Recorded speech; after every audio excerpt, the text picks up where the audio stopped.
Olá, meu nome é Natasha e o trabalho que eu vou apresentar é sobre sistemas eletromecânicos, mais especificamente os tipos de acoplamento nesse tipo de sistema. Sistemas eletromecânicos são sistemas muito comuns no dia a dia, por exemplo, furadeiras, motores, alto-falantes, e é um tópico interdisciplinar, porque abrange tanto parte da mecânica quanto de eletromagnetismo. O grande desafio aqui é saber como as partes do sistema eletromecânico interagem entre si, porque eles necessariamente devem ter uma influência mútua. No trabalho, foram desenvolvidos 3 exemplos de sistemas eletromecânicos com diferentes tipos de acoplamento, e aqui eu vou explorar um deles, e além disso, farei uma análise energética e integração numérica. Primeiro, o que são sistemas eletromecânicos? São sistemas com duas naturezas diferentes, uma eletromagnética e outra mecânica, mas que necessariamente devem conversar entre si. Elas têm que ter um acoplamento para que a energia consiga transitar entre esses dois subsistemas. E agora a grande pergunta é: como achar a dinâmica desse tipo de sistema? Primeiro, o que é achar uma dinâmica? É resolver um problema de valor inicial em um sistema de equações diferenciais acoplados. Quando a gente tenta achar a dinâmica de um sistema puramente mecânico, a gente tem algumas possibilidades. Por exemplo, usar Newton, Lagrange, o Hamiltoniano. E para sistemas eletromagnéticos, muitas vezes são usadas as leis de Kirchhoff. Mas, como não basta descrever cada subsistema separadamente, eles devem ser descritos juntos, é necessário um método capaz de fazer isso. E o método energético é o ideal, e aqui usaremos o método de Lagrange, que utiliza as coenergias cinéticas e energia potencial para o subsistema mecânico e coenergia magnética e energia elétrica para o subsistema eletromagnético, onde as variáveis são como descritas aqui. O lagrangiano para sistemas eletromecânicos pode ser visto aqui, e onde x, x ponto, q e q ponto são variáveis ilustrativas. Por exemplo, x e x ponto, deslocamento e velocidade do sistema mecânico, do subsistema mecânico, e q ponto do subsistema eletromagnético, carga e corrente. Os sistemas eletromecânicos podem ter diferentes tipos de acoplamento, e aqui eu vou falar sobre alguns tipos. Primeiro, eles podem ter tanto origens magnéticas quanto elétricas.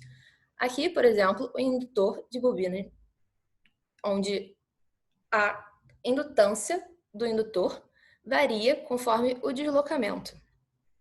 Ou seja, o acoplamento é dado por esse termo, porque na coenergia magnética você vai ter tanto variáveis mecânicas quanto eletromagnéticas.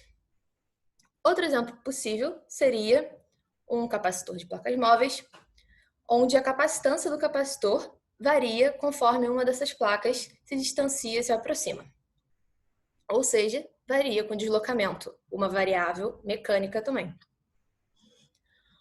Um terceiro tipo de acoplamento é uma energia que simplesmente transforma, como, por exemplo, de um motor de corrente contínua e um transdutor. Essa figura mostra um transdutor e a figura simbólica que eu vou usar no exemplo a seguir.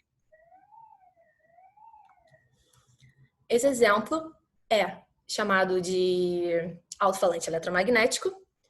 Aqui vocês podem ver o subsistema mecânico, composto por uma massa, amortecimento e uma mola.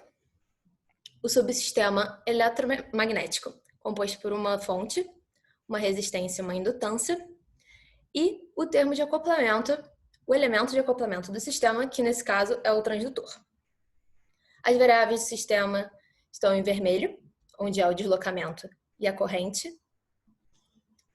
E para achar a dinâmica desse sistema, eu vou mostrar um passo a passo. A primeira etapa seria achar a função de Lagrange, onde os dois primeiros termos se referem à parte mecânica, com energia cinética e energia potencial. Esse termo é referente ao indutor da parte eletromagnética. E aqui a gente não tem uma energia elétrica porque não tem um capacitor. Além disso, tem a coenergia magnética fornecida pelo transdutor, que depende tanto de uma variável mecânica quanto de uma variável eletromagnética. E ρ é uma constante do próprio transdutor. A segunda etapa é achar o trabalho virtual, já que esse sistema não é conservativo. E o trabalho virtual depende de uma fonte, de uma resistência e de um amortecimento. E a terceira etapa é usar a fórmula de Lagrange, a fórmula do método de Lagrange, para achar as equações do sistema, que vocês podem ver aqui. Eu destaquei em azul os termos de acoplamento, e com isso é possível ver que não basta descrever cada subsistema de forma separada, porque eles têm um acoplamento, eles têm eles trocam energia e eles precisam desse termo de acoplamento. Sem esse acoplamento, seria como, por exemplo, essa equação, seria como descrever um sistema massa-mola amortecedor normal que a gente conhece na mecânica. Com as equações da dinâmica, agora é possível fazer uma integração numérica. Aqui, nós botamos a fonte, o amortecimento e a resistência nulos para que o sistema seja conservativo. E por isso precisamos botar uma condição inicial. Onde é interessante notar aqui que a condição inicial é dada somente, não é nula somente no deslocamento no momento zero. Ou seja, num primeiro momento, toda a energia do sistema está concentrada na parte mecânica. Como resultado, a gente pode primeiro fazer uma análise energética. Com ela, a gente vê que o termo de acoplamento não aparece. E o que isso significa? Que o transdutor é um elemento do sistema que não armazena energia. Ele só transmite energia de um subsistema para o outro. Também foi possível gerar esses gráficos, onde é interessante ressaltar, por exemplo, a soma da coenergia cinética, energia potencial e coenergia magnética, que é uma constante, porque esse é um problema conservativo e depende somente das condições iniciais. Também é interessante notar a curva rosa, que se refere à energia do acoplamento do transdutor, porque é estranho, num primeiro momento, você vê uma energia negativa, mas não é que a energia seja negativa, é só referente ao fluxo, porque a energia está sendo transferida de um subsistema para outro. E como conclusão,